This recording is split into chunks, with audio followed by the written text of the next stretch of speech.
Youpi. Dansons la carioca. Ah, c'est bon, j'ai mon intro, parfait. Tu saoules. Buzz l'éclair, ranger de l'espace.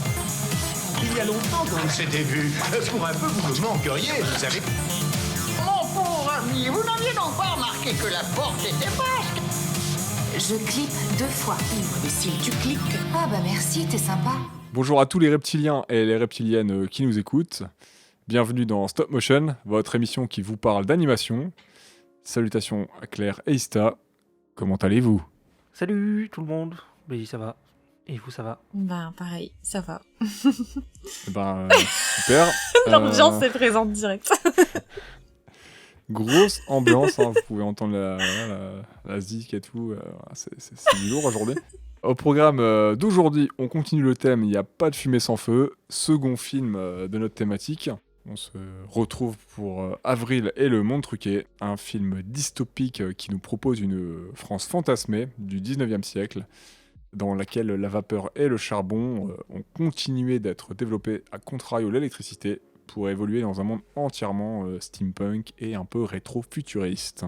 Avril et le monde truqué, c'est une comédie dramatique science-fiction sortie en 2015. C'est un produit principalement français, mais aussi belge et canadien. C'est réalisé par Frank E. Kinsey et Christian Demare.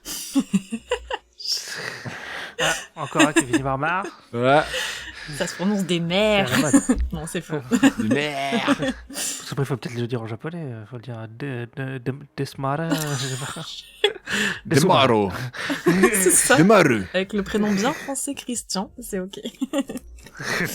Christian Demaru. Desumare. Bon, désolé si vous nous écoutez, hein, voilà, c'est les restes de Promaret, excusez-nous. Oui. Comment est-ce qu'on a découvert ce film Comment est-ce qu'on a eu envie d'en parler ? Bah, je sais pas, tu m'as dit, ouais, il est cool celui-là. Et je fais, ouais, ok. Voilà.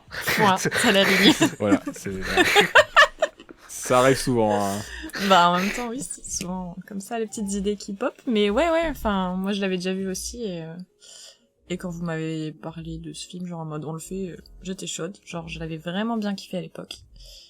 C'était une bonne occasion de le revoir et d'en parler, donc c'est cool. Ouais, parce qu'on l'avait, nous, découvert par hasard durant la nuit de l'animation en 2016, un truc comme ça, je crois. Ah ouais, ça remonte, hein, je sais plus. Ouais, je sais plus s'il était projeté en 2015, l'année de sa sortie, ou si c'était en 2016, je sais plus. La nuit d'animation, c'est un event, c'est un événement sur l'île qui consiste à projeter des longs métrages toute une nuit dans un théâtre. C'est la conclusion d'un festival qui déroule sur la semaine. C'est trop Un cool. festival centré autour de l'animation. Mm. Ouais, ça avait été une belle surprise, une grosse surprise à l'époque. Moi, je connaissais pas du tout, quoi. J'avais Pareil.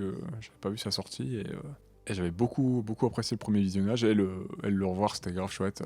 Ouais, c'est clair. Ah, moi, sur le coup, je l'avais pas vu. Et ouais, c'est très sympa, je confirme. Ouais, je pense que c'est parfaitement approprié de le mettre dans le podcast. Ça faisait partie des films Bah oui. dont j'avais envie de parler aussi un petit peu. Quand on a fait la liste très tôt, et c'est vrai qu'on l'a mis direct, je crois, dès qu'on a commencé à faire notre liste. Ouais, il était dans la première mis liste. très vite, ouais.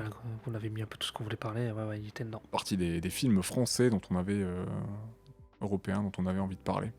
Oui, c'est vrai que ça fait plaisir aussi d'avoir des productions françaises de temps en temps. C'est plus rare, je pense, en animation. Donc, enfin, belgeo-canadienne, enfin, je sais pas. Parce qu'on est loin d'être des billes en animation, hein. Ce serait dommage de pas en parler. Ouais, non, mais c'est clair. De quoi parle ce film ? Dans un monde alternatif où Qu'est-ce qui lui la arrive ? science est en grand danger. Ah, ça, j'ai trompé. Avril a pour mission de survivre dans une France impérialiste. Elle a donc le choix entre se faire enrôler de force par le gouvernement à des fins militaires ou de se faire traquer par un mystérieux nuage électrique. Le tout en cherchant à mettre au point un mystérieux sérum pour son chat Darwin. Dit comme ça, j'ai l'impression qu'il faut avoir fumé vraiment beaucoup de drogue pour comprendre ce film, mais en vrai, c'est pas si compliqué que ça. Genre, promis, quand on le regarde, c'est plutôt fluide. Non, mais ouais, c'est vrai. C'est vrai. J'aime bien donner envie comme ça aux gens.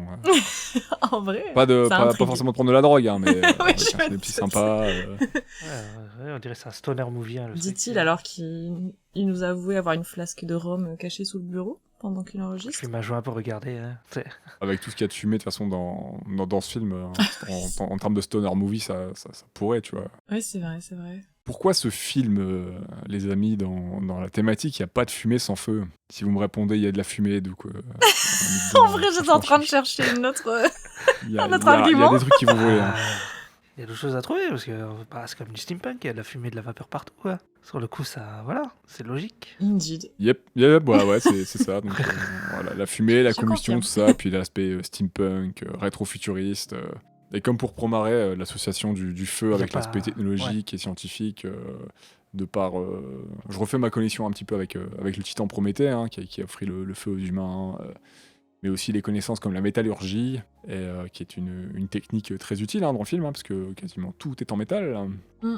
Donc voilà, puisque toute l'intrigue repose sur la découverte d'une technologie, notamment celle du super sérum, qui est permis par extension par le feu, tout ça, en extrapolant un peu. Tu veux dire que c'est à cause de ce connard de Prométhée, là, que j'ai dû bosser à l'usine, c'est ça? Ouais, par extension, ouais, c'est à cause de cet enfoiré de Prométhée que ça bossait les lignes. Si j'avais su plus tôt. J'en avais encore pendant très longtemps, je pense. Les gars. Donc, est-ce qu'il y a d'autres ponts, d'autres choses que vous voulez rallier à la thématique Bah non, c'est vrai que c'est plutôt ça, quoi. Faut dire qu'il y a une esthétique très, ouais, c'est ça, très grise, plein de fumée tout le temps. D'ailleurs, ils le disent à plusieurs reprises. très industrielles? Ouais, c'est ça.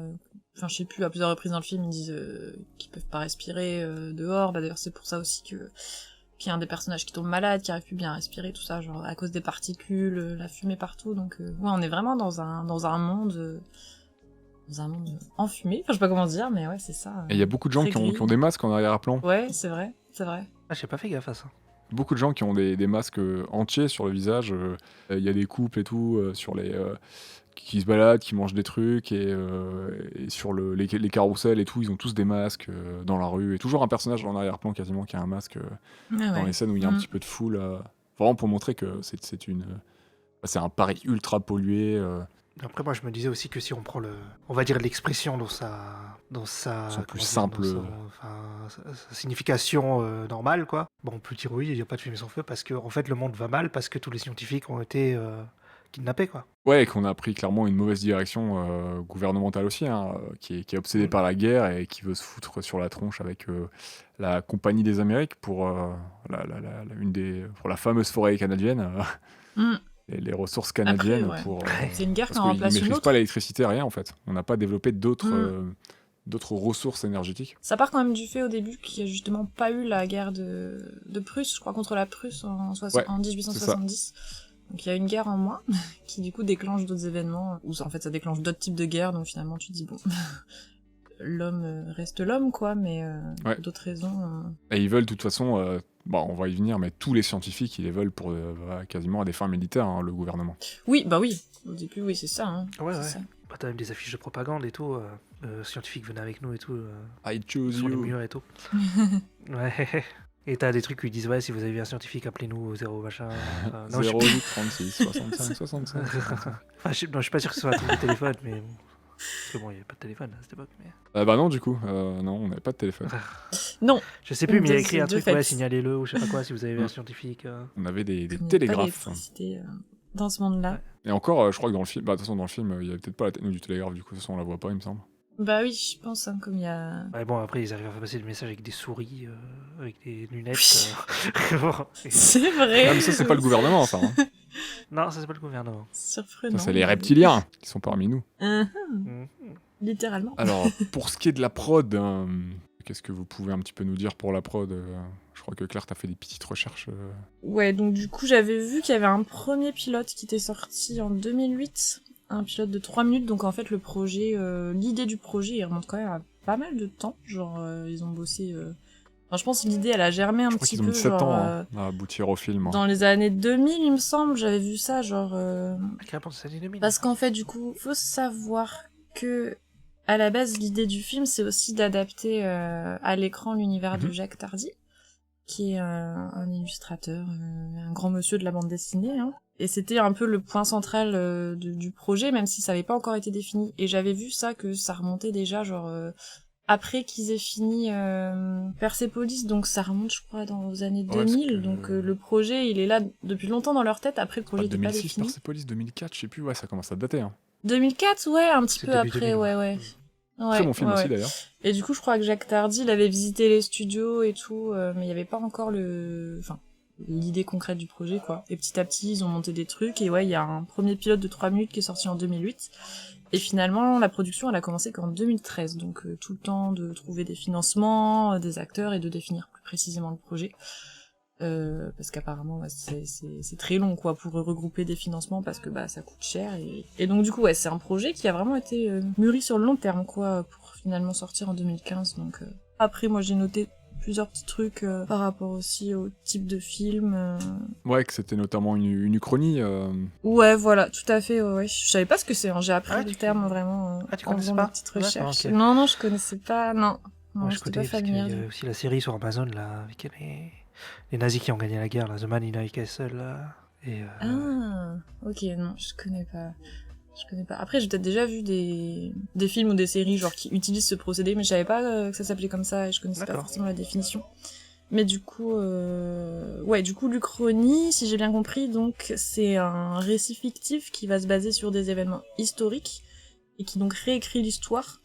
En fait, ça dépeint le monde tel qu'il pourrait être si jamais il y avait tel événement historique qui Ouais, était c'est ou ça. n'était pas arrivé, en fait. Genre, tu changes un élément dans l'histoire, et après, t'imagines le monde qui en découle si jamais ça s'était passé comme ça. c'est l'équivalent des What If dans les comics. Ouais, ouais. Bah, Il y a un peu de ça. Ok. Ok. Superman qui tombe en Mm, Russie, voilà, au lieu d'Amérique. Ouais, c'est ça, comme what ça. if. Voilà. Et du coup, là, pour notre film ici, ça commence avec un narrateur qui nous explique en gros que la guerre contre la Prusse n'aurait pas eu lieu. La guerre de 1870, ouais. Ouais, de Napoléon 1870. Et suite à ça, en fait, du coup, ce qui en découle, c'est que toutes les grandes inventions et découvertes réalisées à partir de 1870 n'auraient pas eu lieu, et ce dû à la disparition mystérieuse de la plupart des grands savants, savantes et chercheurs-chercheuses, quoi, scientifiques de l'époque. Et donc, ouais, on arrive dans un monde, je crois que c'est en 1841, je sais plus. Ouais, le c'est ça. C'est le 10 film. ans après. Non, non. Au début, Ouais, au ouais, début après on est se avant retrouve la 10 ans guerre, après je crois. quand Non, Avril je a sais grandi, donc dans les années 40, ouais, enfin 1840. Je crois que c'est 1931 et plus. 1940. Ouais. Non, 1800, pas 1900. Ouais. Ah, 1900, ouais, bah oui, sinon... Non, je crois. Attends. 1800 Non, Donc je c'est crois que c'est avant... Attends, j'ai c'est vérifié perdu. ce matin, je suis pratiquement sûr que c'est Une 1900. chronologique. Ouais, non, mais tu dois avoir raison, parce que Si sinon... c'est après euh, 1870, il y a Ah après. oui, non, oui, c'est ça, oui, pardon, Bah 1941, oui, c'est ça, oui, oui. c'est ça. Il faut que ça ait l'influence. Ouais. Ah. Oui, on arrive en 1900, ouais, j'avais noté 1800, mais ça me paraissait bizarre. Ouais, donc on arrive des années après, en 1941. Au début, quand Avril est jeune, et puis après 10 ans plus tard, quand elle est un petit peu plus vieillie. Et voilà, on arrive dans ce contexte où il y a quasiment plus de scientifiques. Ceux qui restent, ils se font traquer par le gouvernement pour être recrutés à des fins... En fait, l'idée, c'est qu'ils veulent développer un sérum qui rend invulnérable. Et ils veulent l'utiliser évidemment à des fins militaires pour leur armée, etc. Et en fait, il y a une famille précisément de savants, hein, il y avait leur ancêtre qui avait réussi à inventer le sérum, et puis ça avait mal tourné. Je sais plus, il y avait un des Napoléons, je sais plus quoi, là, Oui. qui avait voulu, récupérer le sérum à des fins plutôt sombres, quoi, genre pour leur armée, etc. Créer des super soldats invulnérables. Puis finalement, il y avait eu un accident, le sérum, il a été un peu perdu dans la nature, et on se retrouve des années après avec les descendants de cet ancêtre-là, qui essaient de recréer un peu le sérum, tout ça, et du coup, qui se font traquer. Il s'appelle Gustave, je crois. Ouais, c'est ça. Gustave, Ouais, c'est l'ancêtre. Qu'ils ont en photo et Ouais. tout. Mais je me demandais, juste comme tout le film il se passe en 41, je me demandais, est-ce qu'ils ont eu la guerre après la Seconde Guerre mondiale? Ça, ils en parlent pas. Ah non, non. Ou alors il y a peut-être des Je rêves, sais mais pas, j'ai hein. pas vu. Non, ils ont pas connu ces guerres-là, puisque la Prusse n'a pas évolué, les conflits prussiens, français-prussiens n'ont pas évolué comme ça l'a été, nous, dans notre... du coup, en vrai, quoi, dans notre histoire, et ça n'a pas découlé sur certaines décisions, situations qui ont amené à la Première et Seconde Guerre mondiale. Mm. Parce que du coup, l'Empire doit être différent, Ouais, c'est etc. ça, Oui, en fait, il y a d'autres guerres Ouais, il qui doit sont changer dépeintes. tous les mais- territoires, les machins. Les technos sont pas les mêmes, on est en retard technologiquement... Mm. Enfin, sur certains points, parce que C'est ça, d'autres ouais. à côté, enfin, les reptiles sont ultra avancés Oui. par rapport à ce qu'on avait à l'époque. A contrario, mais le monde, globalement, est beaucoup moins avancé, en tout cas ce qu'on voit à Paris, et Oui, ils disent qu'ils sont restés à l'âge de la vapeur, je crois qu'ils disent. Je sais plus le comment ils charbon de disent. la mais- vapeur, ouais. Même si le charbon, Ouais, c'est pour ça, petite ouais. info, est encore énormément utilisé aujourd'hui, hein, parce Oui, qu'il d'ailleurs, sert à oui. énormément de Ouais. choses, notamment l'énergie électrique, et ça fournit l'énergie pour construire énormément de trucs dans pas mal de pays. Après, c'est pas l'Allemagne qui, Ah justement, bah, fonctionne l'Allemagne, au la Chine et charbon, tout, il y a Parce qu'ils sont sortis beaucoup de du pays qui nucléaire, je utilisent crois, encore non, le c'est pas charbon, ça, c'est et encore ouais. surutilisé. Oui, Il y a une grosse partie de toute façon de notre Ouais. énergie électrique qui est fournie par le charbon encore. ouais. Beaucoup plus que ce qu'on pense. Ouais. Ah ouais.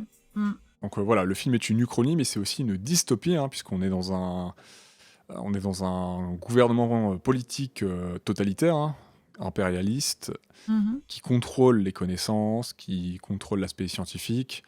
Donc on est un peu dans un âge des ténèbres, qui n'encourage pas les gens à s'extirper de tout ça, et il y a un contrôle des... Bah, à ce moment, c'est dit dans le film, hein, quand Avril cherche un livre spécifique de science, il dit qu'il n'y a plus de découvert depuis plus de 10 ans, donc il n'y a certainement plus rien qui a été publié, et tout est accaparé par l'État pour faire la guerre pour leurs propres desseins, leurs propres desseins politiques. Oui, et puis aussi, comme de toute façon, la plupart des scientifiques ont disparu, il n'y a plus vraiment d'invention, de découverte ou quoi que ce soit. Peut-être d'où le fait que les bouquins soient restés 10 ans en arrière, là où il y avait encore des scientifiques présents dans ce monde, mais là, comme ils ont tous disparu, c'est sûr que... On est sur un monde empreint d'obscurantisme. Pour avancer un petit peu sur la prod, à la réalisation, on a Christian Demare, qui est un réalisateur animateur français. Tu précisais qu'il a notamment été formé à l'école des Gobelins. Hein. Oui, j'ai vu une petite interview. Alors, il a un CV plutôt cool, hein, parce qu'il a travaillé sur Oggy et les cafards, Corto Maltese, Persepolis, hein, Last Man, la série, et Le Sommet des Dieux, qui est sorti l'année dernière et qu'on a loupé, mais qui a l'air tout bonnement génial. Ouais, j'ai pas encore vu. Oui, j'ai pas vu non plus, toujours pas. Tout le monde dit que c'est bien, donc... L'adaptation d'un manga, je crois. Ouais, c'est si ça. j'ai bien compris. Ouais. Ouais, c'est ça. Qui a déjà eu aussi une adaptation live, hein, Ah, ça, je savais film pas. il y a quelques années. Ah si, attends. C'est Everest, c'est ça Jack Gyllenhaal. Ouais, Everest, ouais. Ah ouais, ça me dit quelque chose, je me demande si je l'avais pas vu. Sur Avril, il a plutôt opéré sur l'aspect du coup visuel, notamment toute la partie rendue, l'ADA, la création d'éléments divers et variés, de l'animation. Et on a Frank Ekinsey, qui est du coup lui plutôt réalisateur, producteur et scénariste, qui a travaillé sur Les Zinzins de l'espace, Bienvenue chez les Ronks. Mais attends, les Zinzins de l'espace et Oggy, c'est les mêmes... C'est la même prod, je crois. Je sais plus comment ils s'appellent, mais... Il y a un ouais, je sais plus non plus. Ouais. Je sais plus comment ils s'appellent, mais bon, enfin bref. Et il a aussi travaillé sur Silex and the City. J'adore le titre, c'est génial. Ouais. Sur Avril, il s'est principalement du coup occupé de la mise en scène, le voice acting et la gestion de la musique et storyboard montage. Ok. Au scénario, donc, on a Benjamin Legrand, qui est écrivain, Jacques Tardy, donc le monsieur qui inspire grandement les visuels du film, qui est un grand auteur de BD et illustrateur, hein, connu pour les aventures d'Adèle Blanc-Sec, l'illustration des bandes dessinées Nestor Burma, d'après le roman de Léo Mallet. Pour ceux qui connaissent, il y a aussi une super série. De quoi, Nestor Burma? Et Ouais. ouais. C'est un truc de vieux, ça. Eh bah super, c'est stigmatique, Écoute, génial. vrai, non. Ouais, j'avoue que c'est typiquement une bonne série pour faire sa Ouais, sieste, voilà, on va c'est pas se comme mentir. Derek, quoi. Mais il a aussi travaillé notamment sur l'excellent magazine Métal Hurlant. D'accord, ok. Ouais. À la production, il y a pas mal de boîtes, il y a énormément de sociétés de production qui sont derrière Avril. On va pas toutes les citer, on citera Studio Canal, Je suis bien content, qui a produit Persepolis, encore une fois, Arte France, les RTBF, Tchak, le studio Tchak, qui est un studio d'animation français, et Kaibo Productions, dont on a déjà évoqué, je crois, le nom dans l'épisode du Petit Prince, parce qu'ils ont produit ce dernier. Princesse Dragon, qui est sorti il y a quelques mois, le dernier film des studios Ankama. Et puis on l'a loupé celui-là. Hein. Ah oui. Ouais, on l'a aussi loupé. Et Playmobil. Voilà. Ah oui, le film Playmobil. Ok. Oui. Pour ce qui est du casting, des comédiens et comédiennes de doublage, qu'est-ce que tu peux nous dire là-dessus, Claire? Ouais, j'ai noté du coup en même temps... Je vais présenter peut-être les personnages et en même temps ceux qui les ont doublés, je pense. Enfin, j'avais présenté un peu le truc comme ça. Donc pour commencer, évidemment, on a Avril, qui est l'héroïne de notre film. Donc c'est une jeune femme indépendante, chimiste, presque autodidacte, puisque comme elle a perdu ses parents dès son plus jeune âge, genre vers 10 ans, on peut imaginer qu'elle s'est un peu formée toute seule. Puis on la voit traficoter, voilà, des petits essais avec des petits sérums dans sa chambre pour essayer de recréer le fameux sérum disparu. Donc ouais, elle a grandi seule avec son chat. Elle vit dans la tête d'une statue géante, c'est comme ça, voilà. Depuis la Statue de disparition. Napoléon Ouais, III. de Napoléon. Hommage à Ouais. Napoléon III. Et donc ouais, elle a perdu. Ses parents ont disparu quand elle avait une dizaine d'années, ainsi que son grand-père. Et donc à l'écran, quand elle est adulte, elle est doublée par Marion Cotillard du coup. Ensuite, on a Darwin, donc qui est son chat, l'animal de compagnie d'Avril, donc qui est un chat qui parle. Voilà. Oh, cool. Meilleur perso, je l'annonce direct. J'avoue. J'avoue. Tu spoil un peu, mais oui, meilleur perso. Ouais. Donc un chat jovial, taquin, curieux et courageux. Donc ouais, il parle, donc à cause ou grâce aux expériences menées par la famille d'Avril quand ils étaient encore de ce monde, enfin au début Encore quoi. parmi nous. Ouais, parmi nous. Et également, accessoirement, après il est rendu immortel grâce au sérum d'immortalité créé par Avril. C'est un super chat quoi en somme. Et il est doublé en plus par Philippe Catherine, donc... Ça lui va vraiment, trop bien. ça lui va trop bien.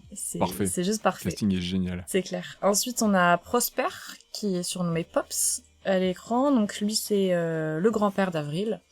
Donc dans l'arbre généalogique, c'est aussi le fils de Gustave, donc le chimiste ancêtre dont je parlais tout à l'heure, celui qui a créé en fait... Qu'on voit tout au début. Ouais, voilà, celui qui a créé initialement le fameux sérum, qu'on cherche après à reproduire tout au long du film. Il est excentrique, il est passionné par la chimie, par les inventions, par la science, et il est aussi...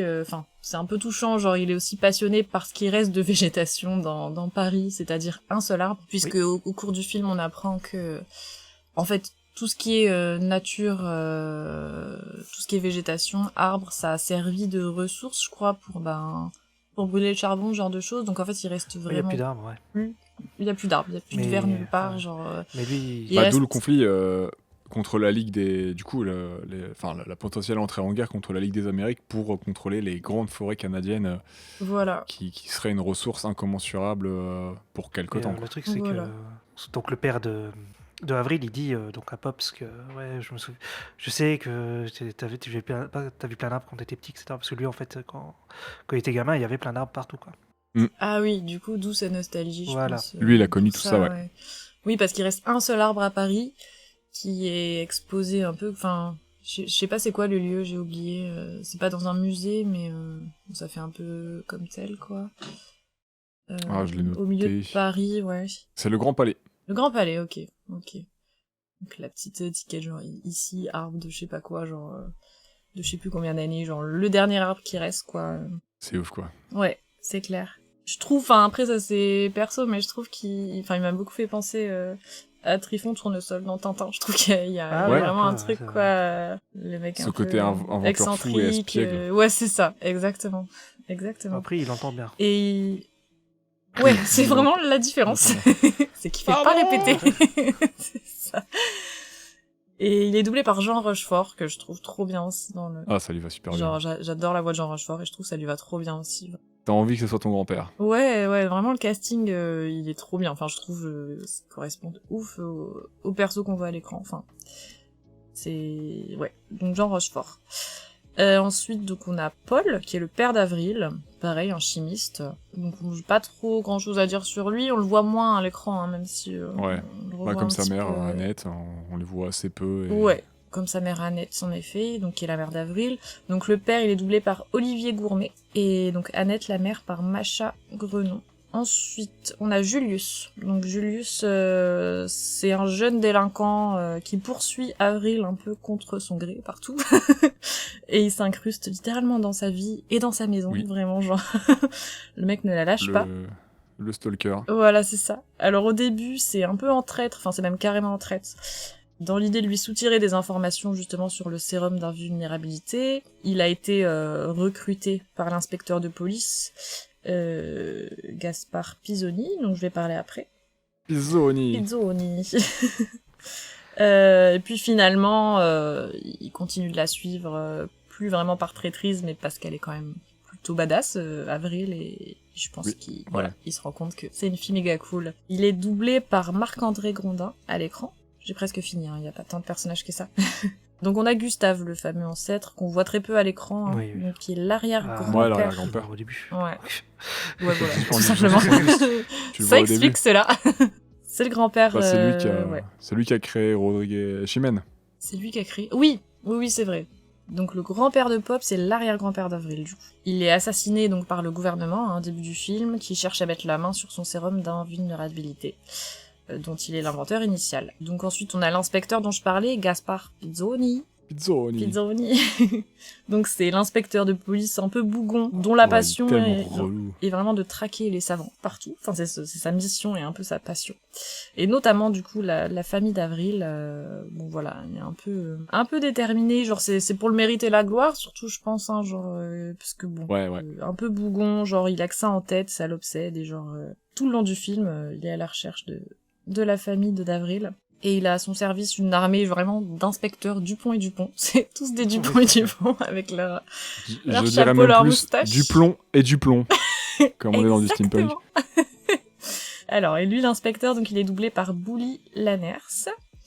Et finalement, on a Rodrigue et Chimène, donc qui, en effet, est un couple de varans mutants, qui étaient des varans standards au début, mais à cause d'un petit accident à l'époque de Gustave, en fait, ils ont reçu le sérum d'invulnérabilité sur eux, hein, je crois que c'est ça, et ils ont réussi à fuir du laboratoire. Bah, ce qu'il pensait, lui, c'était ses recherches pour le sérum d'invulnérabilité, mais finalement, il s'avère être le sérum de la parole, en fait, qui sert aussi un peu à booster leur Qui intelligence. explique, ouais, Parce qu'ils que, ont vraiment ouais, muté. il faisait ses recherches pour le sérum de super soldat, parce que c'est pour ça que les militaires venaient le voir, en fait, Ouais. pour la fameuse guerre qui était censée être prévue, parce que la guerre avec la Prusse de l'époque était menacée d'être éclatée, et c'est juste après qu'il y a eu un compromis, en fait, entre Napoléon III et la Prusse. Mhm. Et du coup, ils ont réussi à s'échapper durant l'explosion, parce que leur capsule se fait tirer dessus par les flics, et ça pète, et ils arrivent à se barrer avant que tout pète, en fait. Ouais, c'est ça. C'est ça. Et du coup, on les revoit plus après, mais on se doute que voilà, ça aura certainement une importance dans le film, et en effet. Donc, suite à leur mutation... Préparation, donc, paiement. un Foreshadowing. couple de varans. De quoi? Exactement. Non, je disais que c'était une préparation paiement. Un setup payoff. J'ai pas C'est compris. c'est quand tu introduis un élément à un instant T dans un film, qui va dans un récit qui va éventuellement te resservir plus tard. Est-ce que c'est la même chose que le fusil de Chekhov? Ah, je sais plus ce que c'est ça non plus. J'ai pas de culture. Faut tout m'expliquer. Le fusil de Chekhov, c'est... Bah, dans l'idée, ouais, c'est genre au début, t'as un fusil, tu vas voir un fusil dans un décor, et puis à la fin, le mec va utiliser le fusil pour... Ah, oui. Ouais, voilà. C'est ça, c'est aussi un setup payoff. Oui, ça, Le fusil de c'est un Chekhov. peu ça, finalement. Ouais, ok. Ouais, et donc voilà, c'est le couple de varans qu'on voit à l'écran, donc surtout vers la fin, hein, quand on découvre qui est derrière un peu, enfin carrément même, la disparition de la plupart des savants, des scientifiques. Donc ouais, un couple de varans qui se met sur la gueule H24, hein, on va pas se mentir, qui devrait certainement faire une thérapie de couple. Ouais, ils ont des Et problèmes, hein, les deux. Ouais, ils ont un petit peu des soucis d'intérêt, de divergence d'intérêt, je pense. Et donc ils sont à l'initiative d'un projet secret qui consiste à capturer tous les savants humains pour recréer le sérum d'invulnérabilité. Donc les deux varans n'ont pas forcément la même idée, la même finalité de but pour Ouais, c'est la ce qu'on va création de ce découvrir. sérum d'invulnérabilité. Hein, ouais. Chimène est quand même un peu plus sympa, je pense, dans ce Elle est plus, projet que Rodrigue, Plus qui humaniste, hein, si je peux me voilà. permettre. qui a un petit peu les nerfs. Avec des Rodrigue guillemets. contre les humains. C'est ça. Et eux, à l'écran, donc, ils sont doublés par Benoît Brière et Anne... Alors, je sais pas trop comment on prononce. Coessence. Peut-être Ouais, Cousins. Ouais.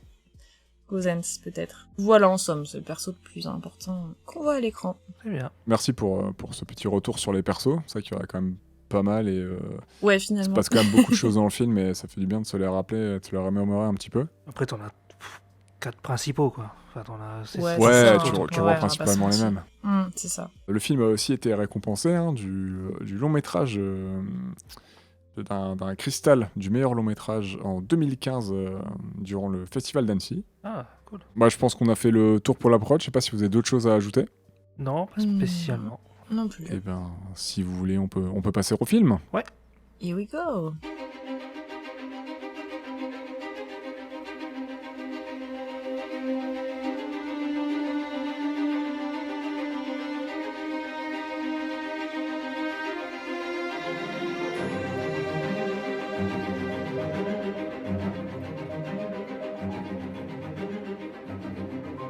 Qu'avez-vous pensé de ce film, mesdames et messieurs, les amis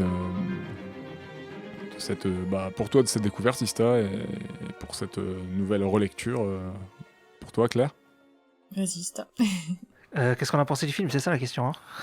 C'est Ah, tout à oui, fait oui, ça. c'est comme d'hab. Ça n'a pas changé. D'accord.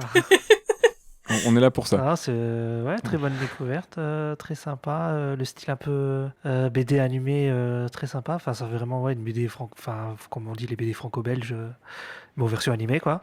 Ouais, on est totalement là-dedans. C'est vraiment, Ouais, vraiment trop cool. Ouais, Vraiment voilà, super parce que appréciable. même t'as même des refs, on disait les Dupont, Mhm. etc., quoi. Et puis Tardy, c'est un grand nom de la BD. Hein. Oui, Ouais. aussi. Et j'aime beaucoup aussi l'univers steampunk qui est très rare, je trouve, que ce soit en ciné ou en animé, etc. C'est pas un univers qu'on voit beaucoup.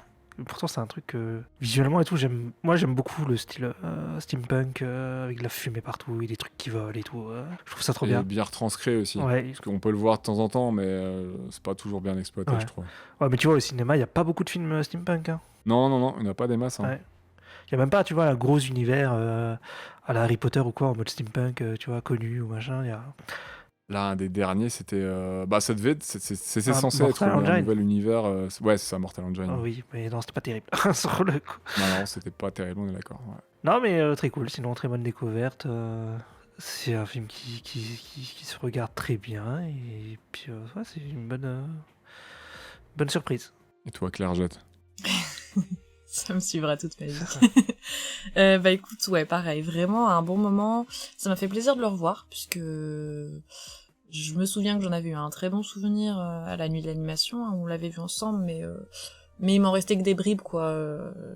Je garde pas souvent vraiment bien en mémoire les films, donc là, ça faisait vraiment plaisir de le redécouvrir. Et puis ouais, l'esthétique est très sympa, j'aime beaucoup cet aspect bande dessinée animée, ouais, qu'on va retrouver à l'écran, et puis c'est beau, quoi, enfin vraiment, pour le coup, c'est de la belle animation, l'histoire est vraiment sympa, j'ai vraiment accroché sur ce principe, enfin, ce truc d'Uchronie, genre où tu modifies quelques éléments de l'histoire, et puis en fait c'est un peu effet papillon, quoi, tu changes un truc, et puis tu vois que tout change finalement, enfin bon, même si c'est de la fiction, hein, on sait pas vraiment ce qui se serait passé si, mais c'est sympa d'imaginer comme ça tout un monde qui découlerait de un petit événement qui est pas arrivé ou un petit événement en plus qui est arrivé. Enfin, j'ai vraiment kiffé. Et puis ouais, l'esthétique steampunk qui est très cool, on voit à l'écran des trucs sympas, des moyens de transport un peu, ouais, c'est ça, à vapeur, tout ça, genre il y a vraiment un truc, les ballons, le téléphérique, il y a des trucs très sympas, et puis l'histoire est cool, quoi, il y a un bon rythme, on est dedans, je trouve, du début à la fin. Donc ouais, super film, très contente de l'avoir revu et de pouvoir en parler, donc... Bah, ça sera un peu la même pour moi. J'ai passé de nouveau un très bon moment devant. L'histoire est prenante, elle t'emmène dans une enquête vraiment, de la recherche entourée de, je sais pas, de mystères. Ça m'a vraiment ramené un peu en enfance, hein, quand j'ai découvert en môme, du coup, les BD de Tintin, Blake et Mortimer. Tu suis des gens vraiment dans les tréfonds d'une enquête, dans du mystère, et il y a ce petit côté appel de l'aventure. Outre le fait que visuellement, ça soit vraiment une bande dessinée animée, il y a aussi vraiment cette ambiance-là qui m'a beaucoup plu, et j'ai trouvé que Avril, elle était tout aussi cool que si on avait suivi Blake ou Mortimer ou Tintin, tu vois, que j'ai pu découvrir jeune. Black Sad. Et ouais, Black Sad et tout, et franchement, c'est vraiment très cool. Il y a un bel appel de l'aventure, c'est bourré d'hommages à la bande dessinée, visuellement, c'est vraiment comme vous le disiez, une bande dessinée animée, hein, ça fait vraiment plaisir. Et voilà, Avril, Darwin et Pops, ils sont touchants. Avril, elle est forte, c'est un chouette perso, en plus perso féminin qui porte quand même pas mal le film. C'est cool, c'est trop cool, ouais. C'est un perso, voilà, intéressant, il est défini par son intelligence, sa perspicacité et son courage, et aussi un gros big up à Darwin, mais je retourne mon enfance, j'ai plaisir de la découverte, de revoir des grosses machines, c'était un plaisir certain à revoir, et je conseille vraiment ce film, il est vraiment, vraiment, vraiment très cool. Bah, globalement, je pense que c'est un... Je sais pas ce que vous en dites, mais je pense que c'est un film d'animation plutôt mature, hein, donc on répète une petite une uchronie dystopique, hein, pour sortir les gros mots de nouveau. C'est un bon exercice d'orthophonie. ça. Uchronie. Ouais, Attends, ouais, de ouf. uchronie dystopique. Uchronie dystopique. Je trouve que le film a la force aussi d'être destiné à tout le monde, à un très très large public. Ça peut se regarder assez jeune. J'ai eu peur au début, moi. Pourquoi? Ouais. Bah, quand le chat, tu crois qu'il meurt, là, je me suis dit, mais ça va être super triste, en fait, le film. Ah. Ouais, cette Et, scène. Enfin, au début, c'est au bout de 25 minutes, quoi. Ouais, hein, mais ouais. ouais. Ouais, mais bon, tu vois, il n'y a pas eu tellement d'humour encore et tout. En plus, t'as les parents qui crèvent, enfin... Et puis, Oui. t'as un contexte Tu penses politique et qu'il crève, historique posé dès le début, donc ouais, tu peux dire que ça va être un peu un peu sombre et lourd, peut-être un peu... Ouais, voilà. compliqué à comprendre, alors que, bah, en fait, non, je trouve que pas du tout. Non, pareil. Voilà, il y a de l'humour, il y a de l'aventure, voilà, il y a du drame, parce qu'il y a des disparitions, il y a des morts, et bah, ça n'empêche pas d'être drôle. Darwin, il a souvent des punchlines super sympas, le grand-père Pops, il est débarre aussi, hein, genre Rochefort. Ouais. C'est qui est cool. Je trouve que ça fonctionne bien aussi, et il est tout en légèreté ce perso, malgré la gravité de certains instants, genre au début quand ils se font traquer, qu'ils glissent dans le charbon, qui fait des oh oh, enfin ce genre de truc. Oui, c'est ça. Des petits tours là en mode je suis là et je suis plus là. Genre, j'ai bien aimé la course-poursuite. Il y a ce côté un peu grave, mais un peu léger, qui peut aussi y avoir un peu dans les Tintins. Enfin, moi, je raccrochais un petit peu à un Tintin dans mon enfance, mais qui peut y avoir aussi par moments des trucs un peu graves, du trafic, des vies en jeu et tout, mais des fois, il y a un petit truc marrant. Je trouve qu'il y a un bon équilibre là-dessus, cet aspect BD un peu sérieux par moments avec l'enquête, le contexte un peu rude et l'humour qui vient l'humour du personnage qui vient souligner tout ça, j'aime bien. Et puis il est très touchant, je trouve, vraiment comme perso. Il y a des scènes émouvantes comme la retrouvaille avec Avril. Je sais pas, genre vraiment plein d'émotions, ce personnage, j'aime beaucoup. J'aime bien aussi le côté enquête, j'avoue. Côté il est chouette. poursuite, ouais, c'est... T'as envie de vraiment savoir et sympa. tout, pris par l'intrigue. C'est ça. Et c'est aussi je trouve un très chouette film de science-fiction. Oui. Qui montre encore qu'en France, on peut, quand on se sort les doigts, ça fait plaisir, et sans être chauvin, hein, je fais pas mon chauvin, mais ça fait plaisir qu'on puisse aussi faire de la SF en France de temps en temps, parce qu'on est quand même un pays où on a pas mal d'œuvres cultes de science-fiction. On a vraiment un gros bagage de SF en France, hein, mais la plupart du temps, nos œuvres sont adaptées, ont repris ou inspirent pas mal d'œuvres étrangères. Hein. Voilà, enfin nous on a tout ce qui est Jules Verne et tout, mais on a aussi La planète des singes, hein, qui à la base, je le rappelle, c'est français. Hein. C'est vrai. C'est un C'est vrai roman qu'on s'en français. souvient pas, ça, mais... Ouais. Et toutes les versions ne sont pas françaises. Hein. Tous les films, par exemple, si on juste parle des films, c'est que du ricain. Ouais. On a, je citais tout à l'heure Métal Hurlant aussi, peut-être un peu dans les influences et tout, que j'ai un peu ressenti par moment. Et Jacques Tardy a aussi travaillé chez Métal Hurlant. Métal Hurlant qui est un classique, un magazine de SF qui est un classique en France, qui a aussi beaucoup inspiré, notamment par les travaux de Mobius et Philippe Burier, pas mal d'autres artistes à travers le monde, quoi. Ouais. Mais il n'y a pas eu un film d'animation là-dessus aussi? Il me semble, non? T'as Hurlant, il y a eu un truc, non? Tu confonds peut-être avec Planète Hurlante. Ah, peut-être, je sais pas. Enfin, Métal Hurlant, il doit y avoir des choses adaptées de près ou de loin, mais ça me parle pas qu'il y ait une adaptation littérale de ça, parce que Métal Hurlant, c'est un magazine qui regroupe pas mal d'histoires de science-fiction. C'est pas... Mais justement, il me semblait que Ça c'était un parle pas truc que avec d'une seule plusieurs chose. courts-métrages, tu vois, mais... Peut-être, là de tête, je pourrais pas te confirmer. Ah si, il y a eu un film en 1981. Métal Hurlant. Film d'animation Ok. canadien. Voilà, canadien, Il super. Oui, mais il s'inspire des dessins et des histoires de la revue française Métal Hurlant et de sa version américaine Heavy Metal. Voilà, donc il y a eu un truc. Alors, encore un truc français adapté à l'étranger. C'est ça, oui. On a aussi des choses comme Valériane et Laureline, hein, qui ont été adaptées Par Luc. par Luc Besson et sa société EuropaCorp. Hein. Ou le transpersonnage, hein, et oui, ça s'appelle bien comme ça. Hein, Snowpiercer est une adaptation, hein, que ce soit le film de Bong Joon-ho ou la série récemment, qui sort depuis Oui, sur 2 ans, Netflix, je crois, sur ouais, Netflix. ouais. Mais à la base, c'est français et ça s'appelle bien le transpersonnage. Hein, ce n'est pas une je savais transposition pas que c'était française. français. D'accord, ok. J'avais bien aimé le film. Ouais, J'ai pas regardé la pareil, série, mais j'avais bien aimé le film. Pareil. Le film est sympathique, ouais. Donc voilà, je trouve que c'est un film qui nous prend pas par la main de nouveau. Je sais pas ce que vous en pensez. Il n'y a pas trop de surenchère dans les explications, ce qui est appréciable. Et on te montre ou on te dit ce qui est essentiel au récit. Et bah, si tu sais pas tout, c'est pas grave, tu peux faire des Je savais recherches. qu'il y avait un personnage comme dans les animés qui vient dire ah, mais attends, il a fait ça, s'il a fait cette technique, ça veut dire qu'il peut faire ci. Qui raconte littéralement ce que tu viens de voir 10 secondes Ouais, avant. c'est ça. Enfin, C'est ça. des trucs qui Souvenez-vous. m'insupportent. Oui, il n'y a pas ça. Dédicace à Krillin dans Dragon Ball Super. L'art de meubler dans beaucoup d'animés. Ouais. Insupportable ça. J'aime bien aussi les dialogues. Je trouve que les persos, ils semblent nous parler normalement. Ils font naturel. J'ai l'impression qu'ils existent vraiment. Enfin, le doublage est vraiment pas mal. Et l'écriture, Là, j'ai super l'écriture cool, ouais. J'avais des vu dialogues, que... il y a beaucoup qui sont sympathiques, quoi. Ouais, qu'ils avaient enregistré d'abord les voix, puis Ouais. ensuite, à partir des voix, ils avaient créé toute l'animation des personnages, etc. Donc c'est vrai que c'est Ah ouais, c'est pas tout le peut-être temps pour ça comme ça, aussi ouais. que... Mm. C'est pas tout le temps comme ça, mais là, ouais, du coup, je trouve qu'il y a vraiment une belle harmonie entre les voix et les persos. Et en fait, ouais, c'est parce que les persos ont été vraiment créés et l'animation était vraiment modelée sur la voix, quoi. C'était le... Oui, que ça colle Ils se sont parfaitement, quoi. servis de la voix. Peut-être pour- sur la voix. Mm. Et peut-être sur le jeu des acteurs, s'ils ont été filmés, parce que j'ai vu qu'il y avait des, Ah oui, des images de Cotillard, Rochefort, Catherine et compagnie.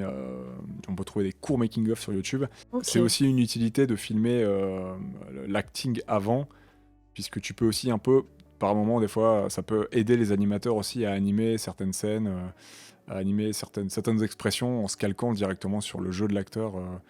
Ah oui, Je sais bah que oui. c'est ce qui avait été fait aussi, par exemple, notamment sur les Astérix de Clichy et Astier en 3D. Il avait enregistré la prestation des comédiens avant et ils avaient animé ensuite en se basant sur la prestation des comédiens, du coup, pour avoir vraiment un très très bon match C'est ça. entre l'acting, le voice acting et l'animation. Ouais. C'est très cool de faire ça, moi j'aime bien quand c'est possible, c'est vraiment chouette. Voilà, c'est un chouette film de SF. Ce que j'aime bien aussi dans cet aspect technologique qui nous est montré, je sais pas ce que vous en pensez, j'aimerais bien avoir votre avis, mais moi je trouve que depuis quelques années, c'est un peu difficile dans la science-fiction, moi, de me faire rêver, de me transporter avec les technos qui nous sont montrés à l'écran, soit parce que les technos, on les a déjà nous, et on sait que certains trucs, c'est un peu complètement pété et ça fonctionne pas comme ça, soit parce que c'est pas très bien présenté dans certaines œuvres. Là, j'ai pas vraiment trop d'exemples là vraiment en tête. Là, j'ai pas, mais j'ai du mal à, ça a du mal à me faire un petit peu rêver, ou vraiment le film a du mal un peu à me transporter dans son univers avec ses technos. Là où le film, celui-là, il est un peu réussi. Il y a un peu un côté un peu, enfin pas un peu magique, mais comme t'en sais pas trop, t'as pas besoin de trop en savoir. On te dit que ça fonctionne, bah après ça marche pas, mais moi ça a fonctionné. Je me suis dit ok, ça fonctionne comme ça. On m'a dit que ça fonctionnait comme ça, bah je fais avec et je vois ce que ça donne, quoi. Ouais. Je sais pas ce que vous en dites. Je Je résiste. Non, mais en fait, j'essaie de réfléchir à quel film de science-fiction j'ai vu dernièrement, là, déjà. Sur les coups. Il y a eu Dune, quoi. Mais bon, Dune, ouais, ça fait pas... Dune, non, enfin, j'ai pas trop ressenti ce problème, mais je sais que depuis quelques années, dans certaines œuvres, vraiment, où je me dis des fois... mais c'est souvent, des fois, c'est même dans les trucs d'espionnage, hein, des fois, dans des films genre La Mission Impossible et compagnie, ou à la James Bond, tu te dis, ah ouais, ok, il fait ça, mais... Bah, par exemple, tu vois, on se disait on discutait tout à l'heure, on se disait que dans les Bonds et dans la Mission Impossible, il y a moins de gadgets. Beaucoup moins, ouais. Et c'est peut-être aussi du fait que bah, les gadgets, bah, maintenant, bah, vu qu'on en a tous des gadgets, hein, tu peux aller sur Wish Oui, c'est vrai. et acheter un millier de gadgets à la con qui étaient dans les James Bond il y a 10 ans. Ouais, Quoi. sur ton smartphone, t'as plein de trucs, ouais, les applis, les machins. Tu sais très bien que c'est inutile, quoi, en vrai. Et Ouais. c'est peut-être aussi pour ça, cette suspension à l'incrédulité aussi. En vrai, ça veut plus rêver quand tu J'en regardes ai les un peu aliens à moins. l'époque où ils ont des ordinateurs avec du MS, du MS, Ouais. du MS code, là, tout. Avec des boutons bizarres. Et... Et avec un aspect un peu rétro, Ouais, voilà, ouais. qui te sort un petit peu de l'époque et tout. Bah, chose qui est un petit peu du coup dans Avril. Oui, bah au final, Et ouais. je trouve que là, ça fonctionne bien en fait. Ils en font pas des caisses pour sortir du film. Comme en plus on est dans une uchronie, c'est des technos que nous on n'a pas, ou des technos bah, de monde alternatif, donc on sait pas exactement comment ça fonctionne. On te dit bliblablop, ça Mm. fonctionne comme ça. C'est pas déconnant dans le film, c'est cohérent avec ce qu'ils veulent te présenter. Et du coup voilà, j'ai pas eu cette dissonance là que j'ai souvent dans certains films. Ah oui. Ok. Après, moi, ce que j'ai bien aimé aussi, c'est que ça s'inscrit dans le passé, et donc du coup, forcément, les technologies qu'on va nous montrer à l'écran, là, elles sont... Enfin, après, bon, j'ai peut-être pas énormément de références en science-fiction, mais j'ai l'impression que moi, dans les films que j'ai vus, c'est souvent des trucs plus futuristes, tu sais, avec des trucs de ouf qu'on n'imagine même pas pour nous dans le futur, des technologies vraiment super élaborées, genre... Enfin, Ouais, parce que des ça... trucs de fou que là... Ouais. Non, vas-y. Pardon, vas-y. Non, je dis parce que ça se passe dans le futur, en fait, c'est pour ça. Donc, Ouais, bah voilà, c'est ça, Ouais. tout simplement. Que là, j'ai bien aimé ce côté, genre justement, bah, où ça se passe dans le passé. Et en fait, la technologie, elle est pas super avancée. Au contraire, elle est restée, bah, un petit peu, voilà, comme on disait, à l'âge de vapeur, à l'âge du charbon. Donc, elle est moins avancée que ce qu'on a technologiquement aujourd'hui. Ou alors, ça s'est développé différemment, mais Ouais. mais j'ai bien aimé ce côté, genre justement, bah ouais, du fait qu'on change quelque chose, là, dans l'histoire, dans la courbe de l'histoire. ça nous montre une technologie dans le passé qui aurait peut-être pu exister, hein, selon les circonstances, mais voilà, un truc alternatif, mais dans le passé, j'aime bien ce truc un peu vintage, enfin je sais pas comment dire, rétro. Faussement vintage et rétro, un petit peu. Ouais, c'est ça. C'est l'avantage, je pense, d'avoir fait une Enfin, c'est l'avantage de l'Uchronie, donc j'allais dire que souvent ça fonctionne pas aussi à cause de l'écriture, hein, la manière dont on emploie les technologies. Et là, le fait d'avoir un monde alternatif passé, on n'est pas dans notre... comme ce que peuvent faire éventuellement beaucoup de films, c'est soit contemporain à nous ou dans notre futur. Et tout de suite, il y a un rapport où tu te dis, bah non, notre futur, ça s'oriente pas là-dedans, c'est techno, on sait très bien qu'actuellement on l'utilise pas comme ça. Pourquoi dans le film tu utilises ça? Ça fait vraiment réalisateur ou scénariste qui sait pas comment fonctionne cette techno, tu vois, et il va l'employer dans son film de manière bête et méchante, tu vois. Genre les caméras qui zooment 5000 fois, enfin les programmes magiques qui zooment 5000 fois sur une caméra qui a une qualité dégueu et qui te rajoutent des pixels, alors que maintenant quasi tout le monde sait que ça fonctionne pas comme ça. Enfin, les reconstructions et tout, ça fonctionne pas comme ça, et c'est plutôt là la technologie en mode ta gueule c'est magique, quoi. Et il n'y a pas ce problème, je trouve, dans Avril où du coup tu peux accepter beaucoup plus facilement comme t'es dans un univers alternatif et passé. Et il y a ce côté un peu fantasme qu'il y avait à l'époque avec le rétrofuturisme de la science, c'est censé nous amener quelque chose de positif, même si c'est pas montré tout le temps dans le film. Il y a tout cet aspect pollution, pauvreté, pareil qui se déserte un peu, la maladie, tout ça. Et à côté de ça, on essaye aussi de montrer que, un des reptiles, Chimène, que oui, non, si, quand même, il peut y avoir quelque chose de cool avec les plantes et tout, donc, et votre techno de sérum.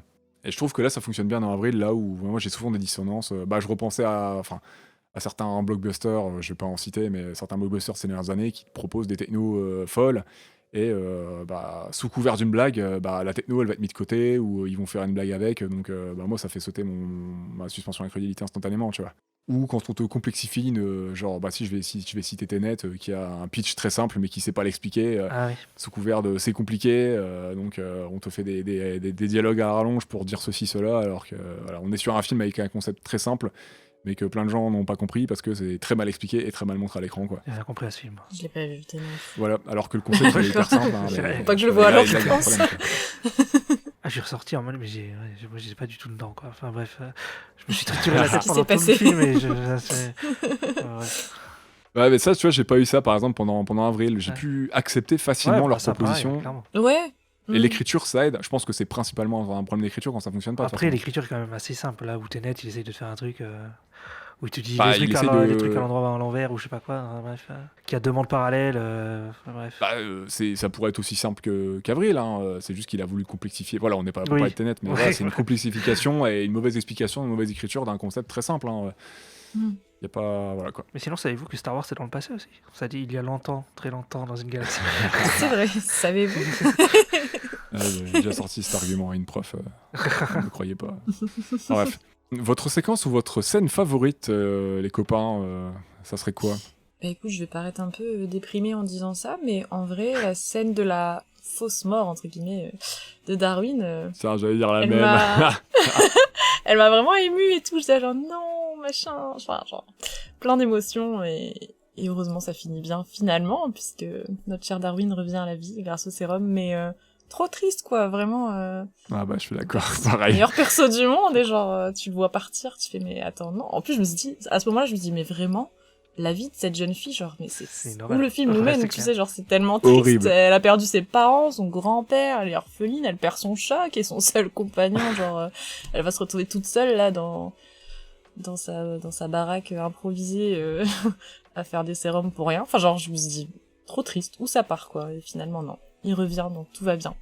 Et en plus, elle aurait échoué, parce que c'est ce qu'elle voulait faire, c'était sauver Darwin avec son sérum. C'était son grand but, oui. Je pense qu'elle a échoué, finalement elle se dit j'ai échoué, mais en fait, non, il y a quand même le sérum qui a marché, le sérum de ma mère en fait, il y a le sérum de mes parents qui a l'air d'être dans la boule à neige là, et finalement t'apprends que c'est quand même elle qui l'a sauvé à la fin, donc c'est grave cool. Au final, c'est son sérum à elle qui l'a Cette scène sauvé. est très chouette dans ce qu'elle raconte. En fait, c'est quand elle lui a donné les gouttes juste avant, c'est ça qui l'a sauvé en fait. C'est ça. Mais elle pense que ça n'a pas marché parce qu'il y a un décalage et qu'entre deux, lui, il boit l'eau présente dans les boules à neige, quoi. Ouais, c'est ça. Qui en vrai doit être ultra toxique. Ouais, je pense. De ouf. Faut pas l'avoir. Parce que moi, j'ai déjà ouvert ce genre de boules de neige là. Je les ai déjà percées quand j'étais gamin pour voir ce qu'il y avait dedans. Et le liquide qu'il y avait dedans, c'était pas de l'eau, hein, je confirme. Ça Ah a une non, odeur. non. Faut pas voir ça. Hein. Ok. Et toi, Ista, ce serait quoi ta scène? Parce que bah moi, ça sera la même que Claire de séquence. Ah, pardon. Je Il t'ai y a, volé. y a pas de souci. Hein, je demanderai réparation. Euh, Super. et toi, Ista, ça serait quoi ta séquence si t'en as une ou ta scène? Parce que c'est vrai, c'est que celle que vous dites, c'est la plus touchante, quoi. C'est celle qui m'a quand même fait le plus de trucs. C'est une des plus touchantes, ouais. Bon, après, j'ai hésité, hein. Il y en a plusieurs que j'aime bien, en vrai. Hein. Mais il y a pas mal Je sais de pas, j'aime séquences bien- très très chouettes. Je vais dire une scène d'action, là, quand il y a la maison qui se transforme dans tous les sens. Sur le coup. Ah, ouais, Oui, elle est super bien. Et en plus, ça me fait penser à Château ambulant, maison. comme ça, après ça devient... Bah oui, la maison ambulante, j'avoue. Qui partage aussi ce petit point commun, d'ailleurs, à Steampunk. Hein. Ouais, bah oui, clairement. Ouais. Ouais. Et un peu uchronique par moment, hein, parce que c'est aussi un univers un peu fantasmé dans le château ambulant. Sinon, il y a des dialogues aussi que j'ai bien aimé, genre... quand il dit, quand il tire sur... t'as les méchants qui tirent sur Pop, c'est qu'il dit « La prochaine fois, on vise bien !» Ah. Il est trop drôle. Mais Pops, il Il a est des drôle dès le bonnes début. Hein. punchlines, ouais. Et Oh les mains! Et tu le vois glisser là. Hop là! il y a ça, il y a aussi le Pizzoni, là. À un moment, il se fait enfermer et puis il dit « Putain, pour un policier, ça fait... je me fais beaucoup enfermer, quand même. hein. » Sur les coups, ça m'a fait Ouais. rire. Mais il y a plein de vannes. Il y en a une autre que j'ai relevée, moi. Et pour le coup, je suis sûr que c'est une vanne de graphiste ou d'animateur, d'animatrice qui a travaillé sur le film parce qu'il y a une coupure de courant à un moment sur l'île des Varans. Oui. Et il y en a un qui fait « Oh non, j'ai pas sauvegardé !» Oui, c'est vrai. Ça, C'est vrai. typiquement la personne qui taffe sur son projet depuis je sais pas combien de temps, qui n'a pas sauvegardé, et un crash ou une panne de courant, j'en sais rien, le PC qui redémarre et bim, tu perds tout. Là, t'as le seum. C'est le premier truc qu'on t'apprend à l'école, de toute façon. Hein, c'est CTRL-S, tu sauvegardes. C'est CTRL-S, c'est ton ami pour la vie. Hein. Ouais, bah, rien qu'avec ce podcast, on va falloir qu'on fasse des contrôles S aussi. hein. Ouais, bah t'inquiète, hein, j'en fais tout le temps. Dès que je monte, moi, bam bam bam, CTRL-S tous les 5 minutes. Donc ouais, l'humour, je l'ai trouvé sympa. Et puis des fois, il y a un humour un peu pince sans rire, notamment de la part de Darwin, qui aime bien chercher des poux aussi de temps en temps. Oui, il est rigolo. Il est taquin. Il est taquin, il est super chou. Pour ce qui est des thématiques, dites-moi, qu'est-ce qui vous a parlé le plus? Qu'est-ce que vous avez relevé? Qu'est-ce qui vous a le plus touché? Tu veux commencer, Ista? Vas-y. Attends, sur quoi? Parce que j'avais le chat, là, qui est venu m'embêter. Ah bah super, il y a Darwin Le qui est venu. C'est quoi la question? Quelles sont les thématiques qui t'ont interpellé, celles dont tu as envie de parler ou, Bah, il y a la famille. La famille est comme Vin Diesel. C'est vrai, C'est vrai. il y a toutes ces références Absolument. à Fast and Furious qui sont présentes. Hein. Je pense que c'est encore un film qui fait. C'est quand quoi même déjà le titre québécois? rapide et furieux. Rapide et furieux. C'est une saga qui a vraiment infusé énormément et je pense qu'elle inspire aussi à Oh, pas, non, franchement, sans aucun doute. Si ce n'est la référence principale, oui. Ah, mais bon, ça part quand même de l'ancêtre de 1800, je sais pas combien, jusqu'à. Enfin, voilà, quoi. Sur le coup, ça va loin, quand même. D'ailleurs, je me suis dit, à la fin, ils ont pas des enfants, Avril et le roux, je sais plus son nom. Mais... C'est pas Jules? Julius. Jules, ouais, c'est ça. Jules! Parce qu'on les voit vieux à la Julius. toute fin, là. Mais on sait pas s'ils ont des On les gosses. voit vieux. Ouais. On voit des cadres. Si, je crois qu'il y a des. Ouais, il y a des photos de famille et je crois qu'il y a les enfants et tout. Ah On ouais. voit qu'ils ont fondé une famille et tout. Ouais, il me semble à la fin, ouais. Ah bah, je vais mettre la fin parce que je laisse tourner le film maintenant pendant que j'enregistre le podcast. Comme ça, quand je m'ennuie, je regarde le film. Quand j'écoute pas mes copains. Super. Oui, ça fait plaisir. Quand Avec Jules il souvent. se dirige vers la cuisine et on pense que. Quand il a annoncé à Avril qu'on a retrouvé Darwin. Et on pense qu'il y a un accident et il lui fait un truc du genre tu m'as fait peur. Oui. Tu devines que sa fille, d'ailleurs, il y a une photo aussi de. Enfin, c'est soit Avril qui est plus grande, j'arrive pas à dire là, mais soit sa fille qui travaille aussi dans une grande usine. Donc on a l'impression. Ah non, j'ai l'impression que c'est la fille. Moi, j'ai de- cru que c'était la mère de. J'ai cru que c'était Annette, moi, sur le coup. Parce qu'elle avait Ah ouais, les non, cheveux. il semblerait que ce soit Annette et son père. Non, en effet, avec son père, elle a coupé du bois aussi parce qu'on voit qu'il y a des forêts qui ont repoussé et tout. Ouais. Bah écoute, non, il y a pas l'air d'avoir photo des enfants, non. Il y a pas d'enfants. Mais ils ont l'air d'avoir fondé tu une vois. famille quand même. Ouais. C'est pas parce qu'il n'y a pas d'enfants que c'est pas une famille. Et ils ont l'air d'avoir bien vécu. Et il y a pas mal de cadres photos. Il y a le grand-père, il y a Pops qui est à l'espace. D'ailleurs, et tout. peut-être j'aurais dû dire cette scène qui est sympa aussi, qui est quand même assez aussi émouvante et tout. Puis tu vois l'évolution du temps, t'as la télé qui change et tout, Ouais. t'as les cadres qui changent et tout, t'as tout le décor qui arrête pas de changer. Ouais, cette séquence de fin. Et puis elle est touchante parce que tu te rends compte que en fait, Darwin, ça fait 60 ans qu'il est. 60 ans Oui, qu'il est sur sur la la Lune. Bon, la Lune, elle a l'air J'avoue. ultra verte et tout, elle a l'air stylée, mais le pauvre, il est tout seul. C'est trop Alors qu'il a quand même triste. sauvé le monde, Ouais. quoi. Bah ouais. Le pauvre. Il va pouvoir rentrer, mais en fait, il aura pas vu il n'aura pas vu Avril pendant toutes ces années, quoi. C'est trop triste. Mm. Donc, la famille, ouais, je suis d'accord. J'avais pas relevé ce thème, mais très important. Ouais, c'est vrai, moi non plus, mais oui, en effet. En tout cas, donc, ça veut dire que le premier pas sur la Lune, c'est en 2001. En fait, on rattrape le retard après. Il y a la technologie, forcément, dans les thématiques qui sont abordées, et la science. Absolument. Bah oui. C'est un peu enfin, on retrouve un petit peu le côté rétro-futuriste. Enfin, on est dans il y a un aspect rétro-futuriste, mais il y a cette idée d'une science montrée un peu comme une technologie comme positive, un peu comme dans une partie du rétrofuturisme dans les années 60 et 70 et 80. Cette idée et peut-être même encore un peu avant, dans les années 60, cette idée d'une technologie qui va nous aider à la maison, que ce soit par des objets simples, machines à laver et compagnie, et d'autres gadgets qui vont petit à petit nous faciliter de plus en plus la vie, nous apporter un confort certain, même si des fois c'est pas très justifié, et avoir des trucs cool, des objets cool, tout ça. Mais aussi une science développée et mise à dispo pour la guerre, hein, puisque tous les scientifiques sont traqués par le gouvernement pour la guerre, hein, à des fins militaires, et avec cet obscurantisme qui est omniprésent, toute la science et l'évolution qui est accaparée par le gouvernement pour leur dessein personnel uniquement, et pas à dessein positif, éventuellement pour aider leur population ou la planète de manière générale, quoi. Fait pour ça Jurassic Park. Ouais, pourquoi pas. Non, Jurassic World, enfin, qui veut faire des dinos avec des par là. Ouais, aussi, j'avais pas forcément, j'aurais pas pensé à cette ref en premier, mais ouais. Il y a des reptiles. Ah, oui. Des reptiles qui font la guerre. Pas peut-être que dans le prochain Jurassic World, on aura des varans avec des guns, et voilà, hein, qui sait. Peut-être. Ça sera peut-être bien. C'est- Non, je pense pas. On a aussi un rapport à Oui. l'écologie. Oui, c'est sûr. Est-ce que l'un de vous deux veut nous en parler Bah ouais, je veux bien. C'est vraiment un des thèmes que j'ai repéré assez rapidement dans le film. Genre, on a vraiment le rapport de l'homme à la nature, je trouve. Où la nature, pour le coup, c'est le cas aussi dans notre monde, dans notre véritable monde à nous actuel, mais genre la nature est vraiment représentée comme une ressource épuisable, qui est du coup aussi un terrain d'expérience avec les sérums injectés sur les varans, les expériences. Enfin, même si la famille d'Avril est présentée comme une famille cool et de gens gentils, bah ils ont quand même mené des expériences sur Darwin, tu vois, qui fait qu'aujourd'hui le chat il parle et tout, etc. En vrai, ça aurait pu mal Sur tourner, plusieurs tu vois, animaux, sur hein. plusieurs animaux. Tu Bah le vois oui. dès le début, ouais. Et ils ont encore continué à le faire, parce qu'à la fin, tu vois un chat en photo Ah oui. qui a peut-être aussi subi des expériences et tout. Elle a dû continuer, parce qu'elle dit qu'elle a pas réussi, enfin t'apprends qu'elle a pas réussi à faire fonctionner le sérum sur les Oui. humains, Ouais, tout à fait. mais que Sur sur les les humains, animaux ouais. ça fonctionne. En effet.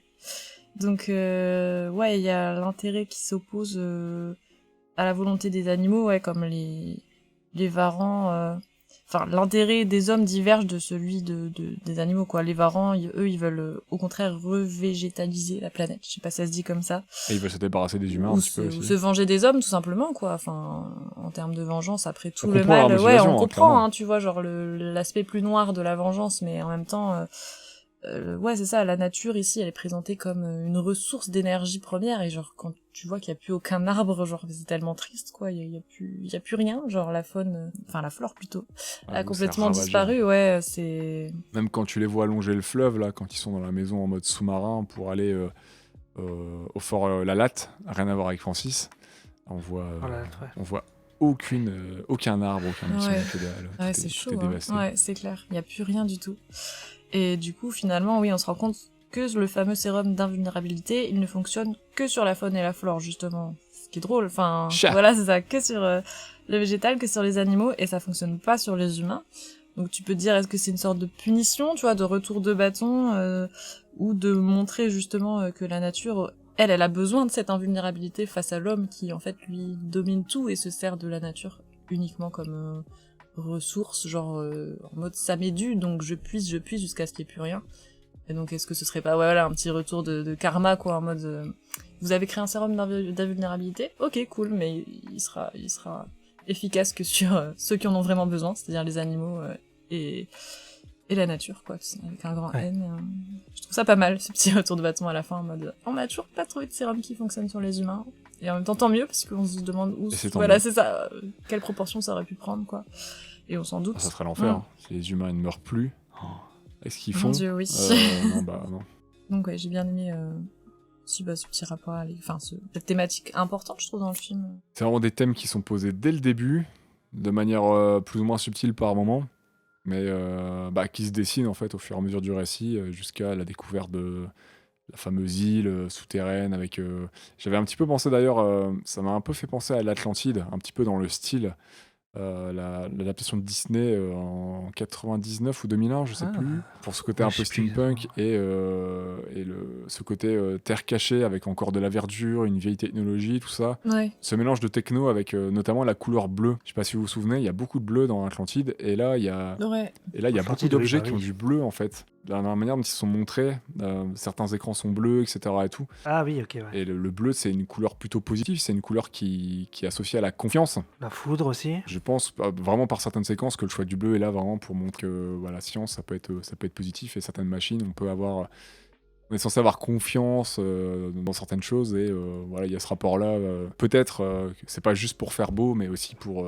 on sait que le rouge, c'est alerte, c'est un danger, mais le bleu, c'est quelque chose d'assez doux et je pense que c'est pour montrer aussi un aspect positif de la techno. Et il y a vraiment ça aussi un peu dans l'Atlantide où il y a beaucoup de machines qui vont se remettre à fonctionner, qui vont être réparées par Milo là et ces machines ont des grands yeux bleus, tirent des lasers bleus, etc. Et elles peuvent autant être positives que négatives, quoi. Et on a cet aspect-là vraiment dans le film. La science peut être bonne, mais ça reste un outil. Ça peut être aussi négatif, hein, notamment pour faire la guerre, pour tuer, etc. Quoi. Mais oui, bien sûr. Donc ça montre la science de plutôt une manière positive. Bah les deux, les deux un peu je trouve, parce qu'il y a aussi un peu de négatif dans le film. Hein. Tu vois que la science a quand même ruiné Aussi, une ouais. partie de la planète, quoi. Donc et que le gouvernement va s'en servir vraiment à des fins militaires. Donc je trouve qu'il y a un peu des deux et que ce film peut quand même montrer que c'est un outil et que c'est à la fin, on le voit un peu avec les varans. Oui. Ah oui. C'est comme pour C'est tout, comment tu l'utilises, tout quoi. n'est pas forcément bien comme objet, mais il y a des objets qui peuvent autant faire entre guillemets, le bien, autant avoir une empreinte positive que négative. Et les varans, c'est des reptiles, là, c'est ça? Parce qu'il y en a deux qui sont pas d'accord, là. Chimène. Il y a une... Chimène et Vadhi. Il y a un homme et une femme, Chimène, là, une sur le petite coup, écoute, j'allais dire pareil, mais j'ai oublié son nom. Chimène et Rodrigue. Rodrigo.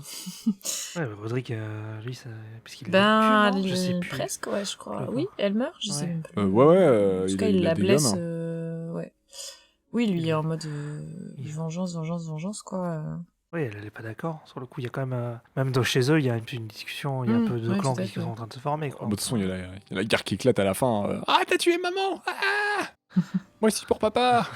Et du coup, leurs enfants s'entretuent comme des gros teubés. De toute façon, leurs enfants, ils ont l'air tous cons. Hein. Ils sont tous un peu con-con, hein, ouais. Ouais. J'aimerais bien revenir un tout petit peu sur les visuels. On les a déjà un petit peu abordés au fur et à mesure de l'épisode. Et donc, sur l'aspect un petit peu plus, on va dire, un peu plus technique. Donc, on a un mélange de 2D et 3D pour un style vraiment, je trouve, réussi. Des fois, je trouvais que ça faisait un peu tableau, je sais pas pourquoi, mais... Comme quoi, par exemple Bah, je sais plus, c'est un moment, là, enfin, je sais pas, c'est... En fait, c'était la ville derrière, j'avais l'impression qu'elle était plutôt peinte et tout. Enfin, j'avais l'impression que ça faisait un décor un peu peint, mais je sais pas si c'est moi qui Non, ai mais il y pas des a bonnes lunettes. vraiment un mélange 2D et 3D. Ouais. Donc, je pense qu'il Ouais. joue là-dessus. Ouais, c'est peut-être ça. Il y a vraiment des environnements qui sont très sympas. Hein. Enfin, la ville, pareil et Ouais. tout, ça fait vraiment moche, c'est gris, c'est terne et tout, mais t'as quand même des moments où c'est très très joli. Enfin, l'image rend très bien. Et il y a un beau travail sur les décors, sur le mélange des styles, sur certains bâtiments du coup parisiens qui existent, qui sont utilisés. Genre, il y a 2 tours Eiffel qui servent de station Oui, c'est vrai. pour le téléphérique Oui, il y rouge a 2 tours énorme Eiffel, qui est ouais. trop classe. Qui fait Paris-Berlin, Ouais. je crois, je sais plus. Ils disent pas qu'ils Si. ont fait un pont entre la France et moyen, l'Angleterre ouais. aussi? Si, c'est ça. Et je trouve ça très chouette, Ouais. quoi. Ça rend vraiment bien. Ils ont réussi à se rapproprier un petit peu le vieux Paris. Et voilà, le mélange avec le côté industriel vraiment exacerbé. Là, je suis en train de regarder. Il y a des grandes machines à un moment dans un grand opéra et tout. Là. Ah oui, C'est super classe, en fait. Ils ont fait une usine dans des vieux bâtiments maison de Jules. qui sont censés Ouais, être des c'est bâtiments comme Jules. culturels. La planque de Jules, ouais. Et c'est transformé en usine et tout. Et le mélange fonctionne très bien. Hein. C'est super classe. Donc on parlait du rétrofuturisme, qui est un style la rétro SF très stylisé, très organique, qui rappelle donc une époque où la SF faisait un petit peu rêver, comme je disais un tout petit peu plus tôt, qui était censé un peu améliorer notre avenir, mais pas tout le temps, puisque Moi, je pense souvent à Metropolis ou à BioShock, dont la technologie ne fait pas forcément rêver, hein. C'est plutôt aliénant dans Oui, Metropolis. Et BioShock, qui était censé devenir une utopie, hein, la ville de Rapture, la techno, tout ça, c'est un peu retourné contre les gens et c'est un peu parti en cacahuète. Mais on est dans un design très rétro SF, plutôt plaisant. Il y a aussi Planète Interdite, hein, sorti dans les années 80, et j'ai aussi pensé au Dernier Voyage, un film sorti en 2020, un film français, qui a aussi des vibes un peu rétro SF, plutôt chouettes par moment, et qui a aussi, lui, réintégré des éléments un peu français dans ses designs, notamment dans ses véhicules, qui sont plutôt réussis. Moi, j'ai bien aimé.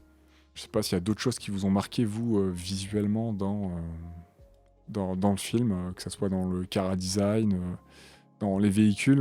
Moi, j'ai beaucoup aimé j'allais dire le Zeppelin, mais non, c'est pas un Zeppelin, le téléphérique et le véhicule volant, qui n'est pas un avion, qui est une sorte d'hélicoptère à double hélice, rotative et tout. Il fait du surplace, C'est pas change de celui, c'est direction. celui qui était dans la planque. J'aime beaucoup ce qu'ils ont fait. Au Fort Lalanne, là, ou rien à Mm. voir? Ouais, c'est ça, qui était au Fort Lalatte, C'est du et Fort Lalanne. avec lequel ils vont se diriger vers l'île Oui, des ah, ok. Varans. Ouais, il est cool celui-là. Ouais, bah même lui, il vient, quand il le voit, il dit c'est une merveille et tout. Ah oui, d'accord, oui, c'est bon, du coup je resitue. Et il arrive à le réparer facilement et tout. Enfin, Ouais. on sent que c'est un génie, quoi, alors que personne n'a réussi à le réparer. Ouais, c'est ça. Bah ouais, non, au niveau du visuel, je suis d'accord, il y a vraiment des choses très cool. Bah moi j'aime beaucoup, hein, enfin, rien que cet aspect bande dessinée, je trouve ça très cool, genre ça donne vraiment une patte au film directement, enfin, c'est super joli, enfin moi j'aime beaucoup cet aspect-là, enfin j'aime bien les BD, donc voir de la BD animée, c'est pas forcément facile de se dire que, enfin, c'est pas du tout le même média, donc tu peux dire que peut-être c'est risqué d'essayer vraiment d'adapter de la bande dessinée à l'écran, et ça, je trouve ça marche super bien. Donc ouais, l'esthétique du film m'a vraiment plu. Oui. Les persos sont vraiment cool, hein. Moi j'ai rien à redire sur le Chara Design, ils sont tous chouettes, ils ont bien leur identité, à la fois visuelle, à la fois sonore, enfin avec leur voix, Ouais. je sais pas comment dire, enfin le tout. Ouais, je suis d'accord. Ouais, c'est vraiment des personnages à part entière, genre très cohérents dans tout ce qui est montré. Donc avec une personnalité propre, originale, genre les personnages, enfin je les ai pas trouvés clichés ou quoi que ce soit. Enfin si on peut revenir sur les personnages féminins qu'on voit à l'écran, je les trouve cool parce que vraiment je les trouve pas définis justement parce qu'elles sont des femmes ou quoi que ce soit, genre juste on montre des personnages féminins, dont une héroïne qui est comme elle est, indépendante, forte. La mère Ouais, on la est voit sympa aussi, on la voit moins à l'écran. Pareil, elle a une personnalité qui lui est propre, elle a ses idées, tu vois, qui lui sont propres aussi, alors qu'ils sont... Ouais. Au début, tu te dis un peu... Enfin, vers la fin, tu te dis, elle a peut-être sombré un peu du côté obscur, parce que tu connais pas forcément vraiment Oui. le projet des Varans au début, tu te dis, c'est bizarre quand même. Et je trouve ça cool d'ailleurs, parce que du coup, elle est juste comme elle est avec ses idées, tu vois, elle va pas être définie par rapport aussi aux idées de son mari, ou enfin des trucs un peu plus clichés, Ouais. comme on avait vu un peu sur Promare, parce qu'il y a aussi une scientifique dans Promare qui est la sœur qu'on voit à l'écran, et genre je trouvais que du coup ses motivations étaient un peu je sais pas, genre un peu cliché, tu vois, Ouais, genre je suis d'accord. genre je fais de la science, mais en Alors fait que tout ce que elle, je elle est fais, je le vraiment fais pour protéger ma sœur parce que je suis une femme, et genre ses machin, propres etc. motivations. Alors que non, Qui sont elle, voilà, c'est différentes ça, de genre son mari. juste, exactement, genre qui sont bien différentes de son mari, bien différentes de sa fille aussi, tu vois. Ils ont un but un peu commun pour Avril, mais pas exactement pour les mêmes raisons. C'est ça. Mhm. Tout à fait. Et même le Varan féminin, du coup, on voit Chimène, qui est très cool, genre qui est très sympa aussi, j'ai trouvé comme personnage féminin. Donc ouais, une belle part au perso féminin, je trouve. Ouais, puis son dessin global est plutôt intéressant, de vouloir rendre la végétation, Oui, de c'est nouveau vrai, répandre la finalement. végétation, notamment sur plusieurs planètes, pour qu'elle Invulnérable. perdure, Mm. et ultra résistant pour qu'elle puisse s'adapter Ouais, à n'importe c'est quel environnement. un beau projet. Ouais, c'est ultra ambitieux, et tu te dis que depuis le début, enfin elle, son conjoint, un peu moins apparemment, parce que lui il est plus en mode gros guerrier, genre, etc. Mais depuis des années, elle a ce projet en tête qu'elle fait mûrir, bon, de façon pas forcément très éthique, tu vois, genre en enlevant des scientifiques et tout, bon, certes, mais le projet final, au final, est très ambitieux et finalement très juste, enfin voilà, on comprend totalement la motivation qu'il peut y avoir derrière, et Ouais, et c'est pas inintéressant, et cette il y a idée peut-être les méthodes à revoir, mais il Mm. y a une certaine cohérence, une certaine logique, et C'est ça. un peu salutaire par moment, quand même, ce qu'elle veut faire. C'est quand même... de toute façon, tu sais que c'est essentiel. On est obligé d'avoir des arbres, on est obligé d'avoir de la vie à côté. C'est un écosystème qui est ultra fragile. Oui, Et voilà, c'est ça. sa démarche sauverait des millions de vies, quoi. Bah, exactement. Bah, c'est ce qui va se passer d'ailleurs, du coup, parce que Ouais. le projet arrive quand même à Oui. terme, je crois. Et Enfin, elle je arrive sais même à... plus. Oui, hein, c'est ça. Ouais, la verdure arrive Grâce même... à Darwin, T'apprends qu'il y a la ouais. verdure sur la Lune, et même jusqu'à Mars. Donc, ouais, elle a Sur la plus Lune, que hein, réussi. ouais. Ah oui, d'accord. Plus que réussi, en effet. Les méthodes sont à revoir, mais le projet en lui-même est méga cool, je trouve, porté par ce Varan Chimène, quoi. Genre. Ah bah, de toute façon, Prénom, mon Varan. Varan s'appelle Chimène aussi. Mais, C'est un prénom typical Varan. Mais ouais. Typical, j'en ai d'accord. Et non, donc vraiment, oui, j'ai trouvé l'esthétique très cool. Ce truc de bande dessinée, enfin l'adaptation de l'univers de Jacques Tardy, hein, que je connaissais de nom, je connaissais pas connais très forcément peu aussi, hein. beaucoup son univers. Enfin, c'est lui du coup le créateur d'Adèle Blanc-Sec, hein, qui est quand même bien connu quoi dans le milieu de la bande dessinée et qui est plutôt cool, je trouve. Pareil, qui porte à l'écran un perso principal féminin. Donc je pense qu'il aime bien un peu cet univers un peu vintage, un peu savant fou, machine à vapeur, tout ça, parce que je pense que ça Ouais, il revient me aussi semble pas mal aussi, dans Adèle Blanc-Sec. Puis il y a pas mal de similarités entre Avril et Adèle, en vrai. Ce genre de perso un peu, voilà, indépendant. Scientifique aussi. Voilà. Bourré de connaissances. Ouais, c'est ça, des personnages forts, tu vois, Intelligentes, scientifiques, ouais, fortes, c'est ça. indépendantes. Des femmes intelligentes, ouais, c'est ça. Intrépides. Un peu aventurières ouais, aussi carrément, sur c'est les ça. bords, clairement. C'est ça, ouais. Dans un univers un peu rétro. Oui, aussi. Non, il y a pas mal de similarités, et je pense que... Bah, de toute façon, typiquement, Adèle Blanc-Sec, je pense que ça aurait été notamment un de ces univers très chouettes qui, en film d'animation, aurait pu être déjà beaucoup plus Oui. intéressant visuellement qu'un film live, quoi. Ah, il y a eu un film live ouais, que j'ai pas Oui, vu, mais en effet. Je pense que c'est pour ça qu'il dit ça. Ouais, j'imagine, oui. Bah, enfin, du peu que j'ai vu, en vrai, j'ai pas d'avis global sur le film, mais c'était pas foufou, quoi. Enfin, moi, je sais que j'aurais préféré... Je connais aussi assez peu Adèle Blanc-Sec en bande dessinée, mais clairement, des visuels comme ça enfin, moi, C'est perso, clair. j'aurais clairement préféré un film d'animation, Mm. histoire d'avoir la patte de Bah aussi, Tardy, oui. et c'est beaucoup plus intéressant, et une certaine liberté Ouais. qu'on peut pas, des fois, avoir en live comme on veut, Oui. quoi. Oui, parce que là, c'est vraiment inspiré de l'univers de Tardy, mais c'est une histoire originale, pour le coup. C'est vrai que Avril et mon truc, Ouais. c'est pas une BD adaptée, ils ont créé le projet ensemble, mais... Mais visuellement, c'est une BD, quoi. Oui, ça aurait pu c'est trop, totalement trop cool. voilà, être une BD de Tardy. D'ailleurs, il a énormément participé à la création des persos et tout. Ouais, donc, visuellement, bon, on trouve tout ce que c'est réussi, ça fait vraiment plaisir, Ouais, carrément. Et pour ce qui est de la musique, hein, que j'ai réécouté là pendant la préparation de l'épisode, hein, comme à mon habitude, est-ce que tu peux nous dire de qui est cette composition musicale, Claire, qui est l'auteur? Oui, je vais essayer de le prononcer correctement. C'est Valentin Adjadj. Je pense que ça dit comme ça. Il vient de m'appeler, c'est bien ça, ouais. Ok, effectivement. ça fait plaisir. Ouais. Je viens de Merci, t'appeler. Valou. D'accord. Et qui a aussi travaillé, je vois, à la composition du film Girl Ouais. de Lucas Don. Je l'avais noté parce que je l'ai vu ce film et bon, je l'ai vraiment beaucoup aimé. Très très poignant. Ouais. Bon, un film assez triste quand même. Enfin, ouais. Des thèmes abordés pas faciles quoi sur le parcours d'une jeune femme transgenre, mais c'est très beau film. Enfin moi j'ai trouvé, hein, ça m'a beaucoup touché, très poignant, très dur par moments, mais ouais, du coup comme j'ai vu qu'il avait travaillé sur ce film, je l'ai noté quand même. Ok. Je trouve une BO plutôt sympathique. Moi, j'ai plutôt bien aimé. Que ce soit le thème principal, le thème de la mort de Darwin, ou l'épilogue que j'aime beaucoup.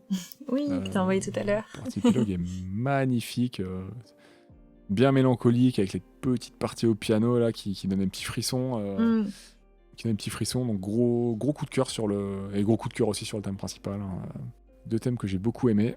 Et l'ending aussi de Claire, donc les molécules de l'amour de Claire Tillet, qui est l'ending pendant le générique, et qui est une jolie petite balade à la guitare qui pourrait carrément être une petite balade chantée dans un petit bar parisien en soirée.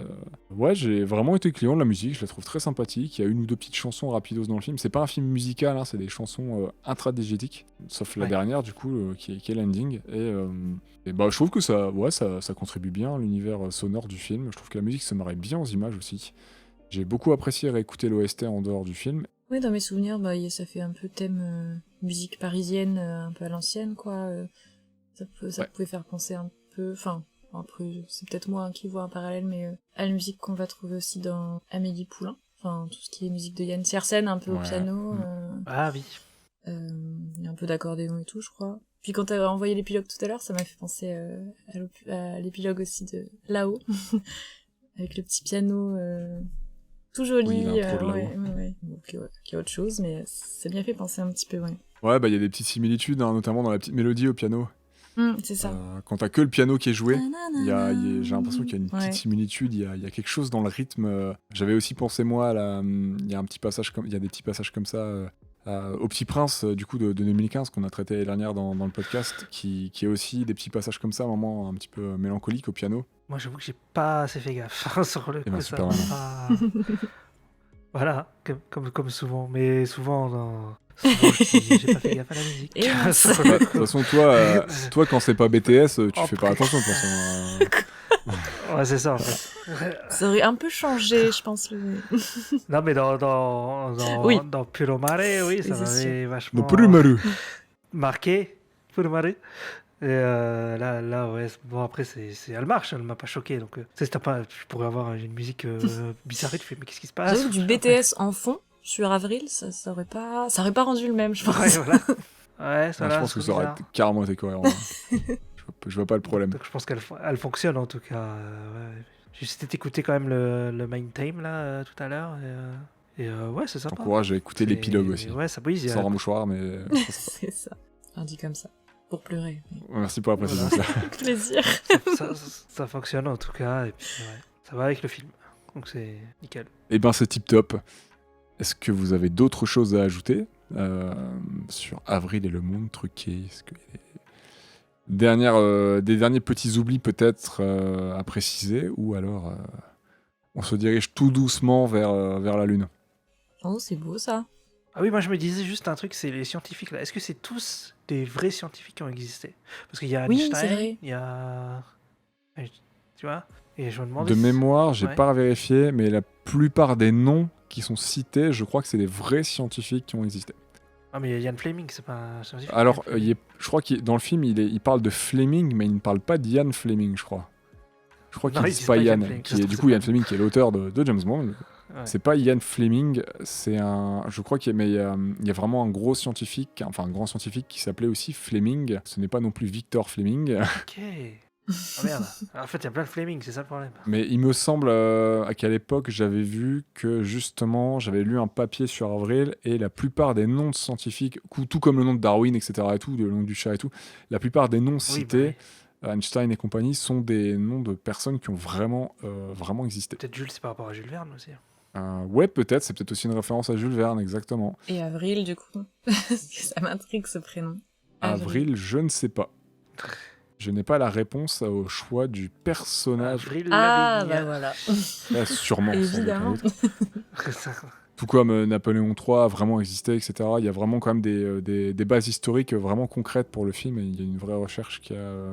La guerre de Prusse a vraiment eu lieu, tout ça. Enfin, il y a vraiment il y a quand même des points concrets dans le film qui ont été... Ce qui nous rattache quand même bien au monde actuel, enfin à notre monde à nous. Enfin, c'est ça qui est sympa, c'est qu'il change juste quelques trucs dans l'histoire, mais la base historique reste la même que nous, ce qui fait que le monde est totalement cohérent, tu vois, et réaliste, quoi. Je me demande si le scientifique italien, est-ce que c'est un mec connu, tu vois? je me souviens pas de son nom, mais peut-être. Peut-être. Il est stupido.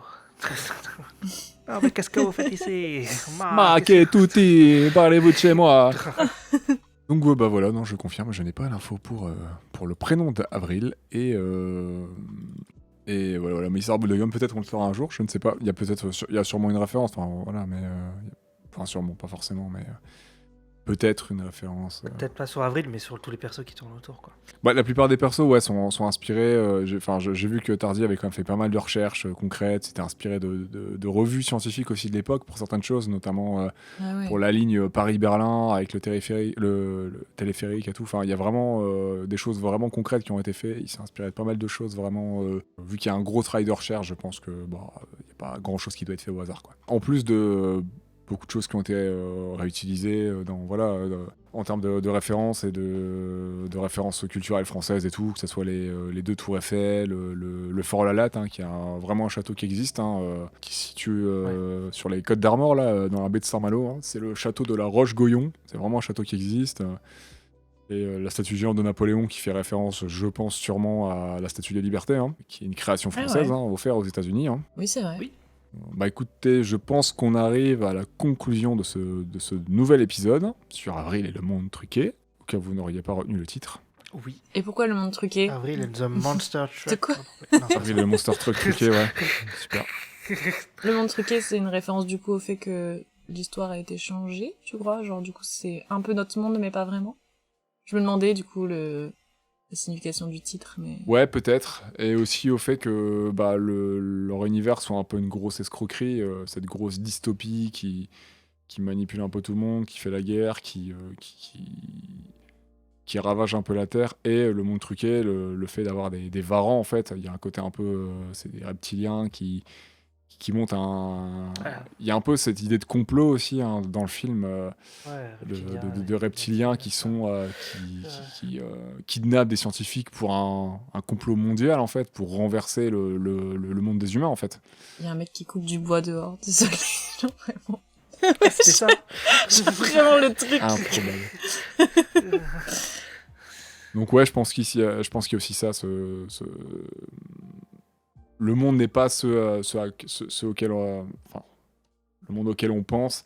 Il y a quelque chose derrière tout ça, il y a un trucage, il y a un complot. Et moi, quand je vois les varans, je pense tout de suite à ce délire de reptilien et tout. Ça me fait marrer. Ah oui. Est-ce que c'est ça? Parce que c'est fait exprès. Je sais pas, mais en tout cas, moi, ça me fait marrer d'y penser et ça peut être une des lectures cohérentes du titre. Désolé. Heureusement qu'on arrive sur la fin. Donc, on va pouvoir conclure. On valide ce film, je pense, pas de problème. Allez, c'est validé. On valide. N'hésitez pas à voir Avril et le monde truqué, c'est vraiment grave chouette, c'est un très très bon film, pour petits et grands, hein, il y en a vraiment, c'est vraiment pour tout le monde. C'est bien écrit, c'est français, c'est très chouette, et aussi canadien et belge. Oui. Merci de nous avoir écoutés. N'hésitez Merci pas à beaucoup. vous abonner et à partager sur les différents réseaux sociaux. Est-ce que tu peux nous les rappeler, Ista? Merci à toi de m'avoir écouté. Ah non, c'est pas ça qu'il faut dire. Qu'est-ce Oui, qui raison. raconte Alors, Est-ce que tu peux nous rappeler les réseaux, s'il te plaît, Ista? bien sûr, c'est @stopmotionpod sur Twitter et Instagram. Parfait. Nous ne partageons plus notre TikTok, si? Non, on n'a pas trop mis à jour récemment. Hein. On n'a pas fait grand-chose pour l'instant. Ista, il a donc fait on des sait petites danses sympas, mais il n'a pas encore osé les poster, donc je sais pas si vous les verrez un jour. pas. Non. N'hésitez pas à nous mettre 5 étoiles sur Apple Podcast et Spotify, s'il vous plaît. Ça nous aidera pour S'il le vous plaît. référencement. S'il vous plaît. Bah oui, commentez et tout. On n'a pas de commentaires, on a à peine des N'hésitez notes. pas à mettre des commentaires. Après, Allez, lâchez-vous. on peut pas mettre de commentaires sur Spotify, mais si vous êtes sur SoundCloud et tout, ou même sur Twitter, Sur iTunes, iTunes, tu n'hésitez pas. Hein, ça nous fera plaisir de lire vos retours. Prochain épisode fait. du thème et dernier épisode, il n'y a pas de fumée sans feu. Un film dont j'avais jamais entendu parler, suggéré par un invité.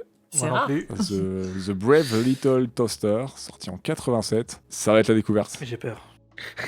Moi, je trouve ça a l'air mignon. Ça m'intrigue quand même. Je pense qu'il peut y avoir, Ah, ça peut être mignon. Après, peut avoir ouais. des surprises. Ah, je c'est sais pas. Il y a peut-être des thèmes intéressants à voir. Je sais pas s'il y a grand monde qui va connaître. Le film est difficilement trouvable en plus.